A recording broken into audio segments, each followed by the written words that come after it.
Shalom Bapak Ibu, Saudara-saudara yang Tuhan Yesus kasihi.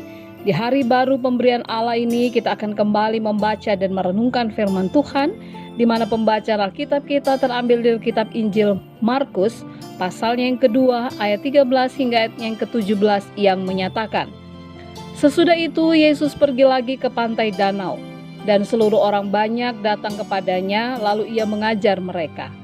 Kemudian ketika ia berjalan lewat di situ, ia melihat Lewi anak Alfeus duduk di rumah cukai, lalu ia berkata kepadanya, ikutlah aku. Maka berdirilah Lewi lalu mengikuti dia.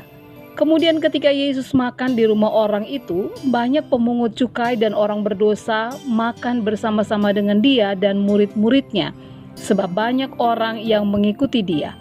Pada waktu ahli-ahli Taurat dari golongan Farisi melihat bahwa ia makan dengan pemungut cukai dan orang berdosa itu, berkatalah mereka kepada murid-muridnya, mengapa ia makan bersama-sama dengan pemungut cukai dan orang berdosa?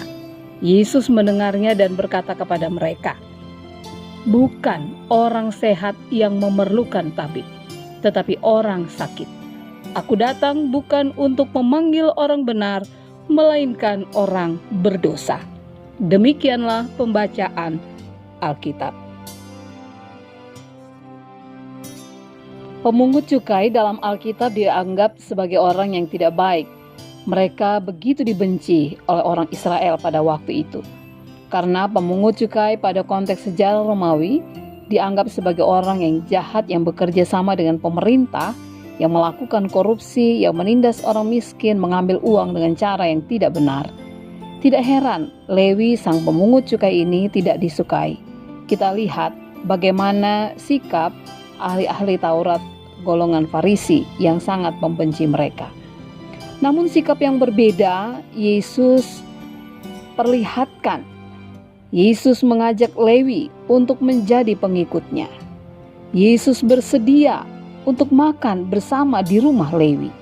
Bahkan ketika ahli-ahli Taurat mengatakan, mengapa Yesus mau makan bersama dengan orang-orang yang berdosa?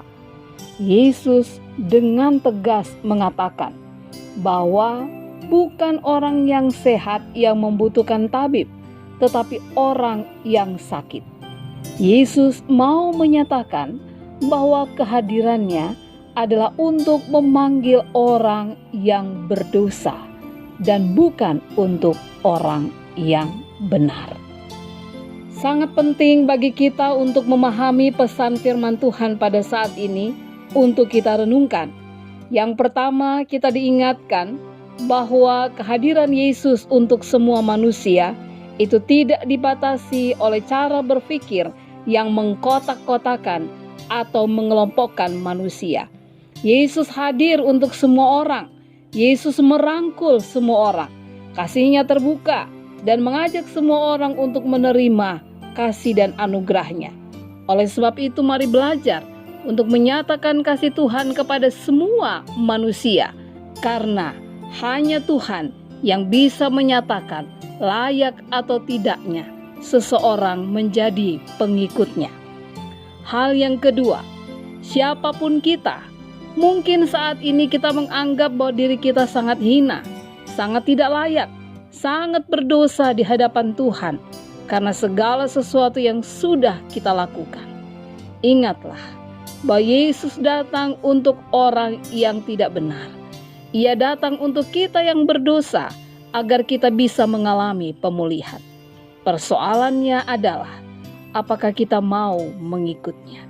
Apakah kita bersedia keberadaan kita, kehidupan kita menjadi tempat bagi Yesus bertahta dan dimuliakan? Amin. Bapak, Ibu, saudara-saudari yang dikasihi Tuhan, mari kita berdoa. Allah Bapa di sorga, terima kasih firman-Mu mengingatkan kami bahwa kasih Tuhan Yesus sangat luar biasa. Tuhan Yesus menyelamatkan, Tuhan Yesus juga memberikan kesempatan kepada kami yang berdosa untuk mengalami pengampunan. Terima kasih Tuhan, biarlah kami juga sebagai anak-anak-Mu dimampukan untuk hidup di dalam kasih Tuhan yang mengampuni dan memberikan kehidupan kami untuk kemuliaan nama-Mu. Di dalam nama Tuhan Yesus kami berdoa. Amin.